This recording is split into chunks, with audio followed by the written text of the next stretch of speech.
как снимать свои видео киношно, если до этого никогда не занимался съемкой. Вообще, это очень похоже на строительство дома. Здесь также есть ключевые этапы. Подготовка к съемке – это разработка плана дома. Сама съемка – это его возведение. А отделочные работы я бы отнес к монтажу и обработке отснятого материала. И вот все эти этапы резко повышают качество вашего ролика.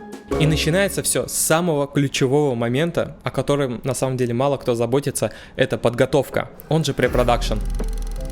На самом деле от этого зависит все, насколько ярко вы продумаете историю и сможете ее донести, насколько эффектно получится про нее рассказать с помощью вашего видеоролика.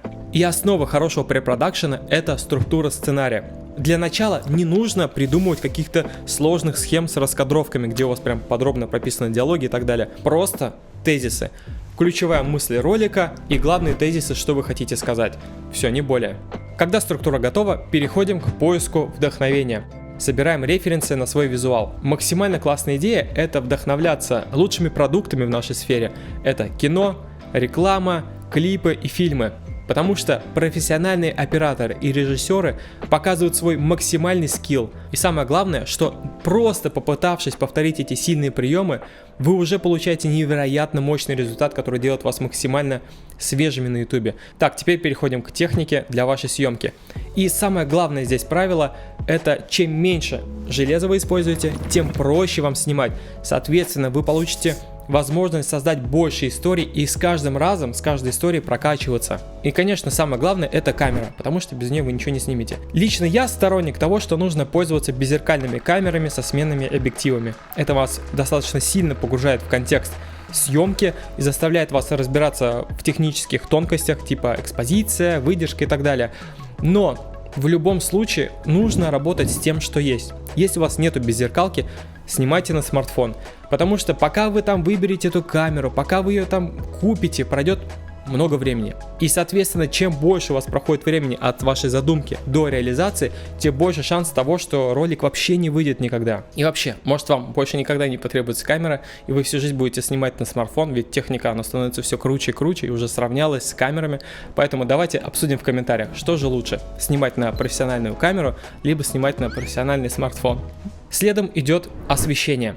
Я считаю это главным художником кадра, потому что от него зависит достаточно много, об этом я расскажу позже, но для начала вам достаточно будет либо какого-то дешевого софтбокса или света от окна. И, конечно же, звук. Ни один хороший ролик не обходится без нормального звука. Главное правило – ни в коем случае не снимайте на камерный микрофон.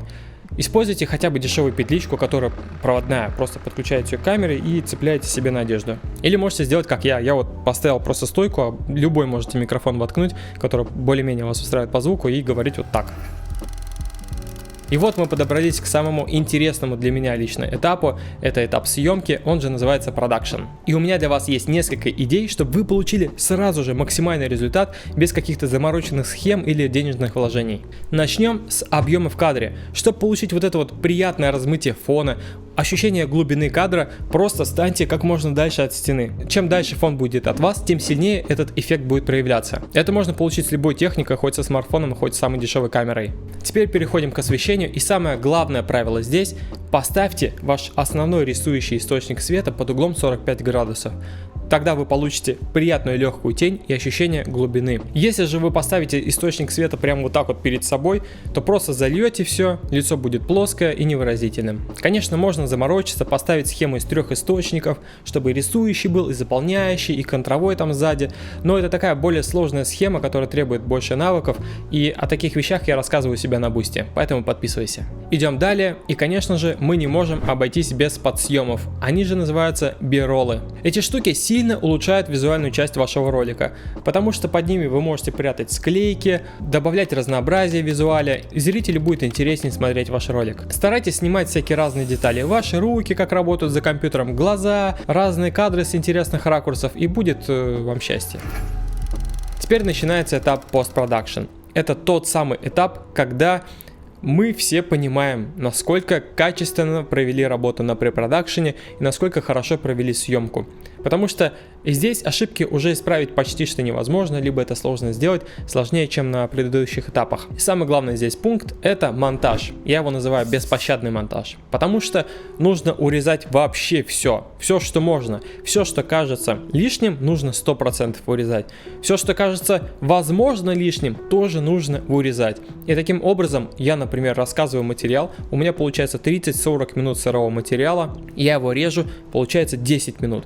Затем я еще больше его дорезаю, получается там минут 6-7. Затем идет цветокоррекция. Не нужно слишком тут сильно заморачиваться, потому что цветокоррекцией очень легко все испортить. Просто выравниваете яркость, экспонирование и контрастность. И, естественно, температуру. Теплее, холоднее. Если начать сильно тут крутить ползунки, пытаться сделать как-то сочнее, либо контрастней, на первых порах без опыта можно легко испортить картинку.